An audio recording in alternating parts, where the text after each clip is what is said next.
Bayangkan ini, kamu sedang tidur. Di kegelapan kamarmu hanya ada satu benda yang setidaknya berjarak 1 meter dari kepalanya. Handphonemu. Dia diam. Layarnya mati. Tapi, apakah dia benar-benar tidur?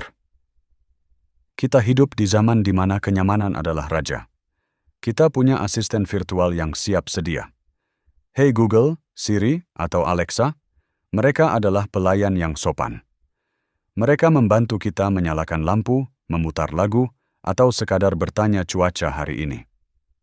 Tapi, pernahkah kamu berpikir? Untuk bisa mendengar kata kunci pemanggilnya, asisten itu harus selalu mendengarkan. Selamat datang di Akan Sukses. Hari ini, kita tidak akan membahas cara memperbaiki handphone yang lemot. Kita akan membahas sesuatu yang jauh lebih gelap. Kita akan membahas tentang harga yang sebenarnya harus kamu bayar untuk sebuah kenyamanan. Perusahaan teknologi besar selalu bilang, data kamu aman, kami hanya merekam saat kamu memanggil kami. Itu adalah kalimat penenang yang paling efektif di abad 21. Tapi mari kita jujur, kamu pernah kan membicarakan tentang, katakanlah, sepatu lari baru dengan temanmu di kafe. Handphonemu ada di meja. Kamu tidak membuka aplikasi belanja apapun. Kamu hanya berbicara. Lalu, 1 jam kemudian, kamu membuka sosial media, dan boom, iklan pertama yang muncul adalah sepatu lari. Kebetulan? Mistis? Atau logis? Secara teknis, mereka merekam potongan-potongan suara di latar belakang. Mereka menyebutnya data anonim untuk meningkatkan kualitas layanan.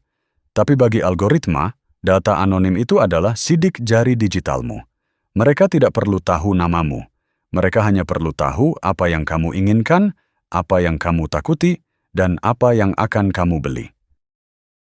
Yang menyeramkan bukan hanya mereka mendengar, tapi bagaimana mereka menggunakan informasi itu. Algoritma pelacakan data tidak hanya pasif. Mereka proaktif.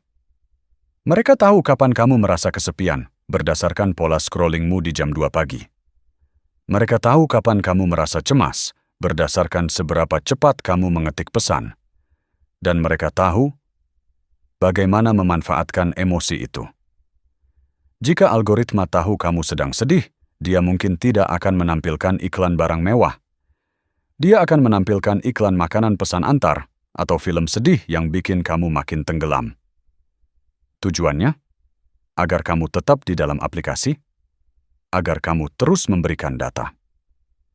Ini bukan lagi tentang privasi. Ini tentang manipulasi psikologis skala besar. Kita adalah subjek eksperimen dari mesin yang kita ciptakan sendiri. Dan pelacakan ini tidak berhenti di suara. Kamu tahu tombol terima cookies yang selalu kamu klik tanpa berpikir di setiap website? Itu adalah surat izin bagi mereka untuk mengikuti jejakmu di seluruh internet. Mereka tahu website apa yang kamu kunjungi, berapa lama kamu di sana, dan apa yang kamu klik. Mereka bahkan tahu seberapa lama kamu berhenti pada satu foto di media sosial, bahkan jika kamu tidak memberikan tanda suka.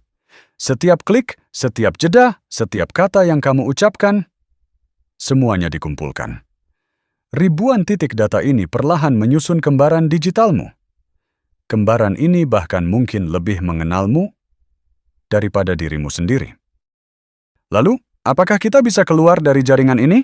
Secara teori, iya. Kamu bisa mematikan asisten virtual, memblokir cookies, menggunakan VPN, dan tidak menggunakan media sosial. Tapi di dunia yang serba digital ini, apakah itu hidup yang nyaman? Perusahaan teknologi tahu itu. Mereka membuat sistem yang terlalu nyaman untuk ditinggalkan. Mereka membuat privasi menjadi sebuah kemewahan, bukan hak. Kita sudah menandatangani kontrak tanpa membacanya. Kontrak di mana kita menukar privasi kita dengan kemudahan. Dan sekarang, sistem itu sudah terlalu kuat untuk dihancurkan. Malam ini, saat kamu mematikan lampu kamarmu, coba perhatikan handphonemu. Pikirkan tentang semua data yang sudah dia kumpulkan hari ini.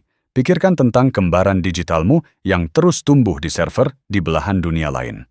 Mungkin benar mereka tidak merekam suaramu secara harfiah untuk didengarkan manusia, tapi mesin itu tidak pernah tidur. dan dia akan selalu mendengar.